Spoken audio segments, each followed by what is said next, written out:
We know that there has to be better border security generally. We know we need to provide some kind of path to earn citizenship for a lot of the undocumented people in this country. And we know it's possible because we did it in 2013. The United States Senate, as you will recall, passed a comprehensive immigration reform measure. Overwhelmingly, it was bipartisan. I was proud to be a part of it going through the Judiciary Committee, but obviously it will involve Homeland Security. And I hope that we can continue, as Senator Langford was a part of the effort in the last session, to expand on those efforts and move forward on a bipartisan basis toward bipartisan, comprehensive immigration reform. I want to talk to you a little bit about domestic terrorism,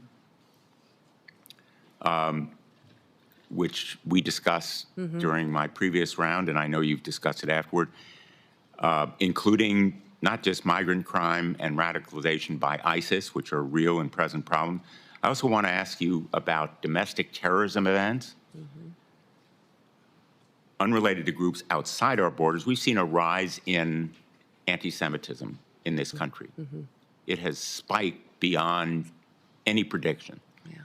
And I want to know of your concern with anti-Semitist, racist events, Charlottesville, Buffalo, Pittsburgh. There's a shorthand for these violent terrorist acts against people in the United States.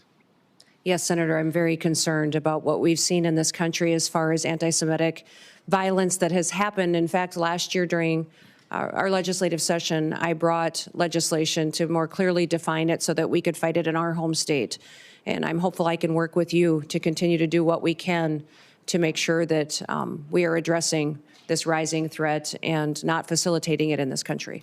And I just want to make sure that when you say we're protecting Americans against terrorism, that we're protecting all Americans, including people in mosques, in churches, in synagogues, people regardless of their worship, their race, their background. We need to protect all Americans from anti-Semitism, racism, Islamophobia. I hope you'll commit to that effort. Yes, correct. Thank you, Senator, and I look forward to working with you to do that.